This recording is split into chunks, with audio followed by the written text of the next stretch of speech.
ऐसा क्या हुआ था जो कालों के काल महाकाल ने सूर्य देव का सर धड़ से अलग कर दिया।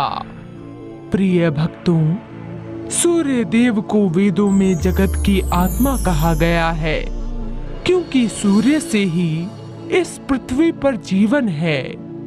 वहीं यजुर्वेद में चक्षु सूर्य जायत कहकर सूर्य को भगवान का नेत्र माना गया है, और ब्रह्म वैवर्त पुराण तो सूर्य देव को परमात्मा स्वरूप मानता है। परंतु ऐसा क्या हुआ था जो कालों के काल महाकाल ने सूर्य देव का सर धड़ से अलग कर दिया था? ब्रह्म वैवर्त पुराण में वर्णित एक कथा के अनुसार कश्यप ऋषि के प्रपौत्र माली और सुमाली थे। दोनों ने कश्यप ऋषि की आज्ञा से महादेव की कई वर्षों तक तपस्या की। ओम नमः शिवाय। महादेव ने उन दोनों की तपस्या से अति प्रसन्न होकर उन्हें दर्शन दिए और वरदान मांगने को कहा। भक्त माली और सुमाली, अपने नेत्र खोलो, बोल तुम्हें मुझसे क्या वरदान चाहिए? हे महाकाल, कदाचित आप ही काल यानी मृत्यु हैं, और मृत्यु का भय हर किसी को भयभीत करता है। यदि आप हमारी आराधना से प्रसन्न हैं, तो हमें वरदान दें कि हम दोनों जब कभी किसी संकट में हो तो आप हमारी रक्षा हेतु उपस्थित हो जाएं। तथास्तु। इससे पूर्व काल में माली और सुमाली ने ब्रह्मदेव को प्रसन्न कर ये वरदान प्राप्त किया था कि उन दोनों भाइयों का प्रेम अटूट हो और उन्हें युद्ध में कोई पराजित ना कर सके। और इधर उन दोनों ने महादेव से भी अभयदान का वरदान प्राप्त कर लिया था, जिससे उन दोनों को उनकी शक्तियों का अहंकार हो गया था, जिस कारण उन दोनों ने देवलोक पर इंद्र, यदि तुम अपने प्राणों की रक्षा चाहते हो तो स्वर्ग छोड़कर चले जाओ। भ्राताश्री, इंद्र को कहीं भेजने की आवश्यकता नहीं है। विजय के उपरांत हम इंद्र सहित सभी देवताओं को अपना दास बना लेंगे। भ्राता माली, तुम्हारा ये परामर्श भी उचित है। हमारी सेना के लिए देवताओं से उचित कौन होगा? इंद्रदेव माली और सुमाली की ललकार सुनकर युद्ध स्थल में उपस्थित होते हैं। मूर्ख असुर, क्या तुम्हें मृत्यु से भय नहीं लगता, जो स्वर्ग लोक अपने प्राणों की आहुति देने आए हो? मूर्ख इंद्र, मृत्यु का भय वो भी हमें? कदापि नहीं, क्योंकि जिसकी रक्षा स्वयं महादेव करें, उनके सामने मृत्यु भी अपना मार्ग बदल लेती है। जिसके उपरांत असुरों और इंद्रदेव के मध्य महाप्रलयंकारी युद्ध छिड़ जाता है, जिसमें सुमाली और इंद्रदेव के मध्य गदा युद्ध आरंभ हो जाता है। और उधर माली अपनी माया से कभी अग्नि तो कभी वायु उत्पन्न कर अन्य देवताओं को त्रास देने लगा। परंतु देवताओं की शक्ति उन वरदानी असुर भाइयों के समक्ष ज्यादा समय तक टिक नहीं पाती। उधर सुमाली और इंद्रदेव के बीच गदा युद्ध में सुमाली के एक भयंकर गदा प्रहार से इंद्रदेव घायल हो जाते हैं। ये देखकर सभी देवता भयभीत हो जाते हैं और वो इंद्र के साथ युद्ध भूमि से अदृश्य होकर नवोग्रहों के स्वामी सूर्य देव के लोक पहुंच जाते हैं।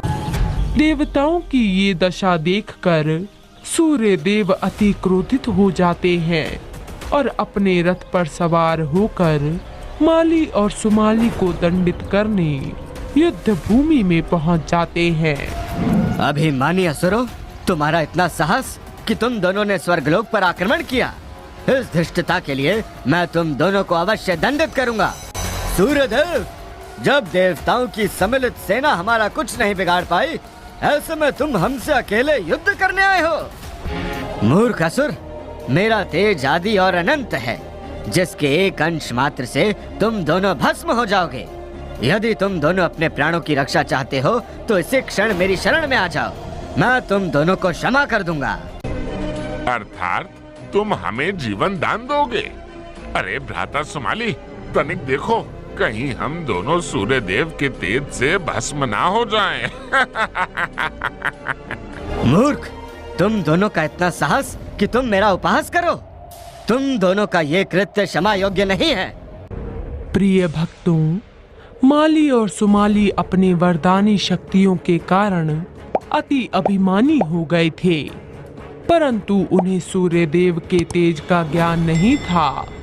माली और सुमाली अपनी माया से कई भीमकाय असुर सैनिक उत्पन्न कर उनको सूर्य देव पर आक्रमण करने का आदेश देते हैं।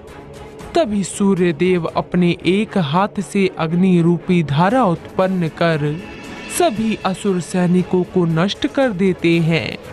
ये देखकर माली और सुमाली अति क्रोधित हो जाते हैं और दोनों अपनी माया की सहायता से आकाश में विचरण करने लगते हैं।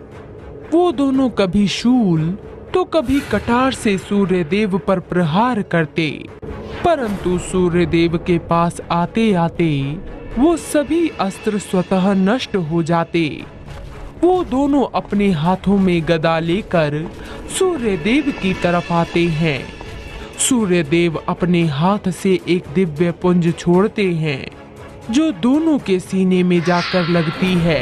महादेव, आपके दोनों भक्तों के प्राण संकट में हैं। शीघ्र ही हमारी सहायता करें। माली सुमाली की पुकार सुनकर महादेव स्वयं युद्ध भूमि में आ जाते हैं। वहीं महादेव को युद्ध भूमि में देखकर सूर्य देव अचरज में पड़ जाते हैं। हे महादेव, आपने हमें वचन दिया था, यदि हम दोनों पर कोई संकट आ जाए तो आप सदैव हमारी रक्षा करेंगे। प्रभु, इससे पहले कि सूर्य देव हमारा वध करें, आप ही सूर्य देव का अंत कर दीजिए।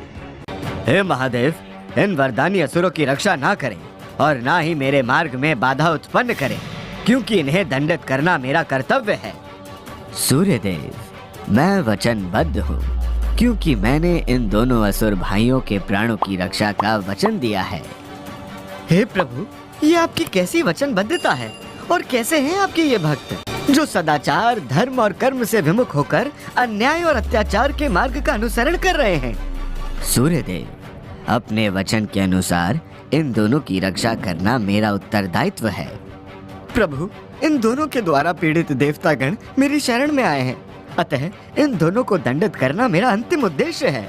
सूर्य देव महादेव को अपने समक्ष खड़ा देखकर तनिक भी विचलित नहीं होते हैं, क्योंकि वो माली और सुमाली को दंडित करना अपना कर्तव्य समझते हैं, जिसके लिए सूर्य देव अपने दोनों नेत्रों से अग्नि की किरण छोड़ते हैं, जिससे माली और सुमाली को भयंकर पीड़ा होने लगती है। जब महादेव अपने दोनों भक्तों को कष्ट में देखते हैं तो वो अपने त्रिशूल से सूर्य देव की अग्नि किरण को नष्ट कर देते हैं। सूर्य देव पुनः अपने नेत्र से अग्नि का एक पाश उत्पन्न कर माली और सुमाली को भस्म करने की कोशिश करते हैं, जिसे देखकर महादेव अति क्रोधित हो जाते हैं और अपने त्रिशूल से सूर्य देव का सर धड़ से अलग कर देते हैं। सूर्य देव का सर धड़ से अलग होते ही समस्त सृष्टि में अंधकार छा जाता है। जब ऋषि कश्यप को ये सब ज्ञात हुआ तो ऋषि कश्यप वहां पहुंच जाते हैं और अपने पुत्र मोह में सूर्य देव की मृतदेह के निकट बैठकर शोक करने लगते हैं और महादेव से याचना करने लगते हैं कि वो सूर्य देव को प्राण दान दें, परंतु महादेव कश्यप ऋषि का शोक निवारण नहीं करते। तभी ऋषि कश्यप पुत्र मोह में महादेव से कहते हैं, हे महादेव, आपने ये कैसा अनर्थ कर दिया? फिर आपने ऐसा अनुचित कार्य क्यों किया? हे ऋषिवर, मैं भी अपने भक्तों के अधीन होकर अपने कर्तव्य व धर्म का निर्वहन कर रहा था। उन असुर भाइयों की रक्षा और मेरे पुत्र का अंत कैसा कर्तव्य व धर्म हो सकता है महादेव? आप मेरे पुत्र की मृत्यु के दोषी हैं, इसलिए मैं आपको श्राप देता हूँ कि एक दिन आप भी क्रोध के वशीभूत होकर स्वयं अपने पुत्र का सर धड़ से अलग कर देंगे। हे ऋषिवर, नियति को भला कौन टाल सकता है, परंतु मैं सूर्यदेव को प्राण दान देता हूँ, क्योंकि सूर्यदेव अपने समक्ष काल को देखकर भी अपने कर्तव्य और धर्म से तनिक भी विचलित नहीं हुए। प्रिय भक्तों, ऋषि कश्यप ने महादेव को इतना भयंकर श्राप दिया, किंतु क्षमाशील और घोर कृपा निधान महादेव ने सूर्यदेव को प्राण दान दिया, जिस कारण सूर्यदेव ने जीवन दान पाकर सृष्टि को पुनः अपने तेज से तेजोमय कर दिया। और वहीं ऋषि कश्यप के श्राप के कारण कालांतर में महादेव के हाथों बाल गणेश का सर धड़ से अलग हो जाता है, जिसके फलस्वरूप उनके धड़ पर गजमुख से जीवन दान मिला, जिन्हें हम गजानन, विघ्नहर्ता गणेश आदि नामों से जानते हैं।